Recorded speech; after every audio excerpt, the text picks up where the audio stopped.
শিক্ষার্থী বন্ধুরা আসসালামু আলাইকুম। ফ্রি ল্যান্ডিং পেজ ডিজাইনের আজকের ক্লাসে আপনাদের সবাইকে স্বাগতম জানাচ্ছি। আমি মোহাম্মদ শহীদুল ইসলাম সোহাগ।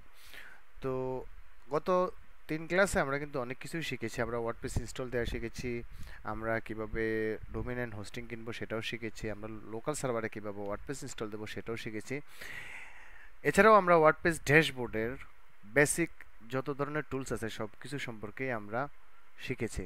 তো আজকের এই ক্লাসে আমরা থিম ইনস্টল দেব এবং প্রিমিয়াম ডিবি থিম ইনস্টল দিয়ে আমরা সেই ডিবি থিম দিয়ে আমাদের ওয়েবসাইটে বেসিক কিছু কাজ করব। ডিবি থিমটা আমি আপনাদের জন্য আমার ফেসবুক পেজে অলরেডি আপলোড করে দিয়েছি। আপনারা যদি দেখেন এখানে এই লিঙ্কটাতে ক্লিক করলে আপনারা ডিবি থিমটা ইনস্টল করতে পারবেন। আমি যদি আমার এই লিঙ্কটা যদি অন্য কোনো একটা ব্রাউজারে ওপেন করি, আসছে না, আমি এখান থেকে ট্রাই করতে পারি। আমি যদি এখানে ক্লিক করি, আমার এই লিঙ্কটা ক্লিক হওয়ার পর এখান থেকে আপনারা ডিবি থিমটা ডাউনলোড করে নিতে পারবেন। যাই হোক, তো ডিবি থিমটা ডাউনলোড দেওয়ার পরে আমরা কি করব, আমরা আমাদের লোকাল হোস্টের যে ওয়ার্ডপ্রেস ইনস্টল দিয়েছি সেখানে আমরা লগইন করব। তো লগইন দেওয়ার আগে আমরা সবাই আগে জ্যাম্পের কন্ট্রোল প্যানেলে গিয়ে আমাদের এখানে সব কিছুকে স্টার্ট করে নিতে হবে। এগুলো যদি স্টার্ট না থাকে তাহলে কিন্তু আপনার লোকাল সার্ভার রান করবে না, কাজ করবে না, সেক্ষেত্রে আপনি ওয়েবসাইটটা লগ ইন করতে পারবেন না। তো আমি এখন লিখব local host slash WordPress slash WP admin. আমি এখানে ক্লিক করার পরে আমি সোজা এখানে চলে আসছি। আমি আগের ক্লাসে দেখিয়েছি আপনাদেরকে লগ আউট অবস্থায় থাকলে কেমন থাকবে। তো আমি কিন্তু অলরেডি এই ডিবি থিমটা এখানে ইনস্টল করে ফেলেছি। তো আপনাদেরকে দেখানোর জন্য আমি আবার এটা ইনস্টল করব। আমি আমার এখান থেকে যে কোনো একটা থিম প্রথমে ইনস্টল করে নেব।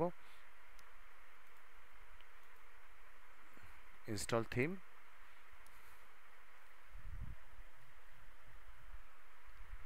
এটা একটু সময় নিচ্ছে। অ্যাকচুয়ালি ওয়ার্ডপ্রেসের থিমগুলো একটু ভারী হয়, তো তাই এগুলো ইনস্টল দিতে একটু সময় নেয়। তার উপর আপনার ইন্টারনেট কানেকশনের উপর এটা ডিপেন্ড করবে এটা কতটা সময় নেবে। তো এটা হচ্ছে আমাদের হ্যালো এলিমেন্টর থিম। আমি আমার পুরনো ডিবি থিমটা এখান থেকে ডিলিট করে দেব। ডিলিট করে দেওয়ার পরে আপনারা যদি দেখেন এই যে এখানে এসে আপনি এই বাটনটাতে ক্লিক করবেন, তারপর আপনি এখানে এটা ডাউনলোড বাটনটা পেয়ে যাবেন। ক্লিক করলে আপনার এটা ডাউনলোড হয়ে যাবে। তো এটা ডাউনলোড হওয়ার পরে এটা থাকবে হচ্ছে কীরকম, আমি এখানে অ্যাড নিউ থিমে ক্লিক করি। ক্লিক করার পরে আপলোড থিম, চুজ ফাইল, দেন আপনারা এরকম একটা ফোল্ডার পাবেন ডিবি জিপ। ঠিক আছে, এই জিপ ফাইলটা আপনি সরাসরি এখানে ওপেন করে দিবেন, ইনস্টল করে দিবেন, দেন আপনি এখানে ইনস্টল করবেন। এটা একটু সময় নিচ্ছে। আমি আগেই বলেছি যে থিম ইনস্টল হওয়ার জন্য অল্প একটু সময় নেয়।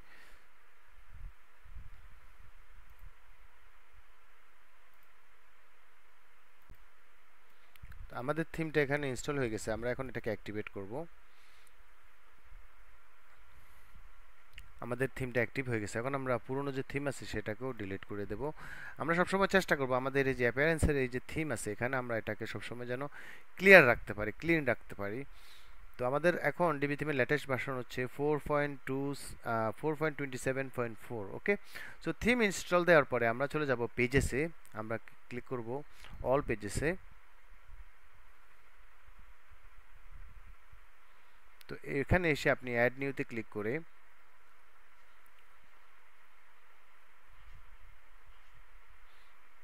দেন আপনি এখান থেকে আপনি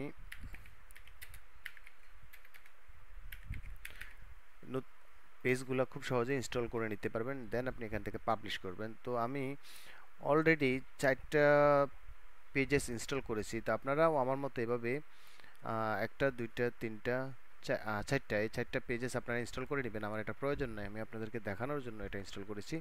যাই হোক, এখন আমার ওয়েবসাইটে একটা, দুইটা, তিনটা, 4টা পেজ আছে। তো এই পেজগুলো দিয়ে আমি এখন একটা মেনু তৈরি করব। ঠিক আছে, অ্যাপিয়ারেন্সে যাব, মেনুতে যাব। মেনুতে যাওয়ার পরে আমি আমার এই মেনুটা ডিলিট করে দিই আগে। দেখেন আমাকে একটা কাজ 2-3 বার করে করতে হচ্ছে আপনাদের জন্য টিউটোরিয়াল তৈরি করার জন্য। তো আমি এখন এখানে মেনু নেমের জায়গাতে একটা মেনু নেম লিখব, মেইন মেনু। দেন আমি ক্রিয়েট এ মেনুতে ক্লিক করব। তারপর আমি এখানে ভিউ অলে ক্লিক করব। তাহলে আমার সবগুলো পেজেস এখানে চলে আসবে। সিলেক্ট অলে ক্লিক করব, অ্যাড টু মেনুতে ক্লিক করব, আমার সবগুলো আইটেম মেনুতে চলে আসছে। তো এখন আমি ড্রাগ অ্যান্ড ড্রপ করে এটাকে সাজিয়ে নেব। হোম সবার আগে থাকবে, এরপরে অ্যাবাউট থাকবে, এরপরে থাকবে হচ্ছে সার্ভিস, দেন থাকবে হচ্ছে কন্ট্যাক্ট। তারপর আমি এখানে প্রাইমারি মেনুতে চেকমার্ক করে এটাকে সেভ করে নেব। এখন এটা সেভ করার পরে আমি আমার ওয়েবসাইটটা ভিজিট করব। ভিজিট করার পরে আপনারা যদি দেখেন আমাদের এখানে এই যে 1 2 3 4টা পেজেস অলরেডি আছে, ঠিক আছে। তারপর আমি চলে যাব হচ্ছে আমার সেটিংসে, সেটিংস থেকে যাব রিডিংয়ে।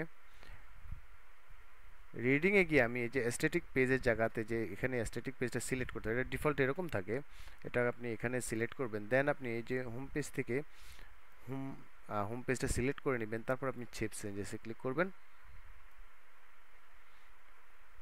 ওকে, তো এভাবে এটা সেট আপ দেওয়ার পরে আপনি আমরা চলে যাব হচ্ছে আমাদের ডিবি থেকে থিম অপশনে, ঠিক আছে। তো থিম অপশনে যাওয়ার পরে আপনি যদি ডিবি থিমটা ইনস্টল করাই থাকে তাহলে এটার আপডেট ভার্সনগুলো যখন আসবে তখন আপনি এখানে ইউজার নেম এবং এপিআই কি দিয়ে সেভ করলে আপনি কিন্তু এটাকে সবসময় আপডেট দিতে পারবেন, ঠিক আছে। একবার ইউজার নেম অ্যান্ড এপিআই কি সেট আপ দেওয়া থাকলে আপনি সবসময় এটাকে আপডেট দিতে পারবেন।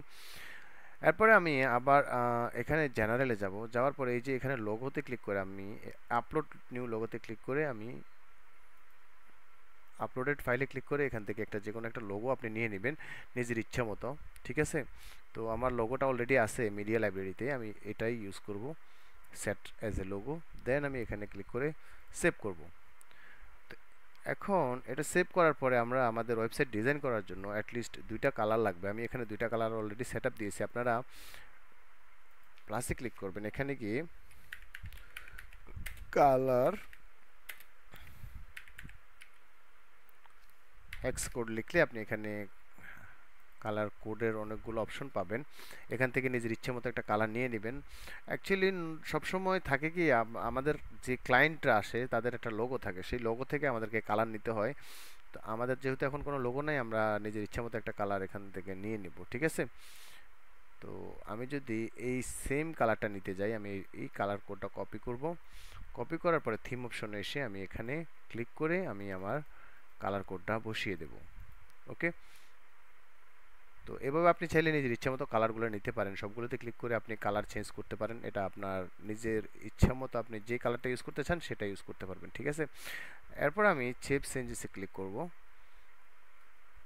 ওকে, সো এখন আমি যদি এখানে এসে রিফ্রেশ দেই, আমার মেনুটা আছে, লোগো আছে, সব আছে। তো আমরা দেখব কিভাবে আমরা এই হেডারটা সেট আপ দিতে পারি, ঠিক আছে। এটা দেওয়ার জন্য আমরা এখন চলে যাব যে থিম কাস্টমাইজারে। থিম কাস্টমাইজারটা খুবই গুরুত্বপূর্ণ একটা জায়গা, যেখান থেকে আমরা থিমের কাস্টমাইজেশনগুলো সেট আপ দিয়ে দিলে একবার সেটা আমাদের গ্লোবালি সেট আপ হয়ে যাবে। ওকে, তো চলুন আমি বুঝিয়ে দিচ্ছি। প্রথমে আমরা যাব হচ্ছে জেনারেল সেটিংয়ে। এখানে এসে আমি যদি সাইট আইডেন্টিটিতে ক্লিক করি, আমি চাইলে সাইটের টাইটেলটা এখানে দিতে পারবো, সাইটের ট্যাগলাইন দিতে পারবো, দেন আমি চাইলে একটা ফ্যাব আইকনও দিতে পারবো। দেখুন এখন এটা এরকম দেখা যাচ্ছে কেমন। আমি যদি একটা ফ্যাব আইকন দিই, এখানে সিলেক্ট দেই, আমি নিজের ইচ্ছে মতো যদি যেমন ধরেন এফআর এটা রাখলাম, ক্রপ ইমেজে ক্লিক করলাম, there has been error copying your image. Actually আমাদের এই ইমেজটাতে সমস্যা আছে মনে হয়। যাই হোক, এভাবে আমরা চাইলে সাইটের আইকনটা চেঞ্জ করতে পারবো। তারপর আমি যাব হচ্ছে লেআউট সেটিং। এখন লেআউটটা কি? লেআউটটা হচ্ছে আমাদের ওয়েবসাইটের এই যে কন্টেইনারটা, ঠিক আছে। আমি যদি আপনাদেরকে অন্য যে কোনো একটা ওয়েবসাইট দেখাই, এটা ওকে, এটা যদি দেখাই আমি এখান থেকে ভিজিট সাইটে ক্লিক করি, দেখুন এটা হচ্ছে আমাদের ফুল উইড কম্পিউটার স্ক্রিন। তো এর মধ্যে আমাদের ওয়েবসাইটের মেইন লেআউট কন্টেইনার হচ্ছে এটা। ওকে, আর এর পাশে যে হোয়াইট স্পেসগুলো আছে এগুলো আসলে সবসময় খালি থাকবে। তো আপনি নিজের ইচ্ছা মতো নিতে পারবেন। এটা যে এত বড়ই নিতে হবে বিষয়টা এরকম না, আপনি চাইলে ফুল উইডও করতে পারবেন, এখান পর্যন্ত নিয়ে আসতে পারবেন, এখান পর্যন্ত নিয়ে আসতে পারবেন, এখান পর্যন্ত নিয়ে আসতে পারবেন। এটা সম্পূর্ণ আপনার নিজস্ব ব্যক্তিগত ব্যাপার। তো এটা আপনি কিভাবে সেট করবেন, এটা সেট করার জন্য আমাদের এই যে কাস্টমাইজারে এসে এই যে ওয়েবসাইট কন্টেন্ট উইড, তো এখানে বাই ডিফল্ট থাকে হচ্ছে একটা 1080 পিক্সেল। আমি সবসময় 1200 পিক্সেল ওয়েবসাইট ডিজাইন করি। গুটার উইডটা নিয়ে আমরা পরে আলোচনা করব। দেন আমাদের এখানে এসে আমরা প্রাইমারি কালার যেটা আছে নিজের থেকে একটা প্রাইমারি কালার সিলেক্ট করে দিতে পারবো, অথবা আমাদের এখান থেকে আমরা কালারটা ফিক করতে পারবো। প্রাইমারি কালারটা খুবই গুরুত্বপূর্ণ। একবার যদি প্রাইমারি কালারটা দিয়ে দেওয়া হয় তাহলে এটা নিজে থেকেই সবসময় আপনার নিয়ে নেয় আমাদের ওয়েবসাইটের বিভিন্ন থিম ফাংশনালিটিতে। ওকে, সো আমি এখন পাবলিশ করব। তারপর আমি চলে যাব হচ্ছে আমাদের হেডার অ্যান্ড নেভিগেশনে প্রাইমারি মেনু বার। আপনি যদি দেখেন এটা হচ্ছে আমাদের প্রাইমারি হেডার এখন, ঠিক আছে। তো আমি চাইলে মেনুর হাইটটা চেঞ্জ করতে পারবো। এই যে দেখুন এটা চেঞ্জ হচ্ছে। নর্মালি আমি 80, 85, 80 থেকে 90-এর মধ্যে ইউজ করে থাকি। তারপর আমি চাইলে আমাদের লোগোটাকেও ছোট বড় করতে পারবো। দেখেন এই যে আমাদের লোগোটা ছোট বড় হচ্ছে। এরপর হচ্ছে টেক্সট সাইজ, এই যে এটা হচ্ছে টেক্সটের সাইজ, ঠিক আছে। আমি চাইলে এখান থেকে টেক্সটের সাইজগুলো বড় করে নিতে, এটা হচ্ছে লোগো সাইজ, সরি, এটা হচ্ছে টেক্সট সাইজ। আমি চাইলে নিজের ইচ্ছা মতো লোগো টেক্সটের সাইজগুলোকে বড় ছোট করে নিতে পারবো। এটা আমার নিজের যতটুকু ভালো লাগে বা যতটুকু প্রয়োজন। টেক্সটের কালার, এই যে এই টেক্সটগুলোর যে কালার, আমি চাইলে নিজের ইচ্ছা মতো কালার দিতে পারবো, এটা আমরা যেমনটা চাই, ঠিক আছে। ওকে, সো আমি এটাকে ব্ল্যাকই রাখলাম। এরপর হচ্ছে অ্যাক্টিভ লিঙ্ক কালার। এই যে দেখুন এই একটা হচ্ছে অ্যাক্টিভ আছে হোমটা, দ্যাট মিন আমরা এখন হোম পেজ আছি। আমরা যদি অ্যাবাউট পেজে যাই তাহলে অ্যাবাউট পেজটা অ্যাক্টিভ হয়ে যাবে। তো এটা হচ্ছে বোঝার সুবিধার্থে কোন পেজে অ্যাক্টিভ আছে ভিজিটর, সে তার জন্য অ্যাক্টিভ লিঙ্কের কালারটা চেঞ্জ করা যায়। এটাও সেম, আমরা চাইলে খুব সহজে এটা চেঞ্জ করে নিতে পারবো। ওকে, তো তারপর আমি এখান থেকে পাবলিশ করব।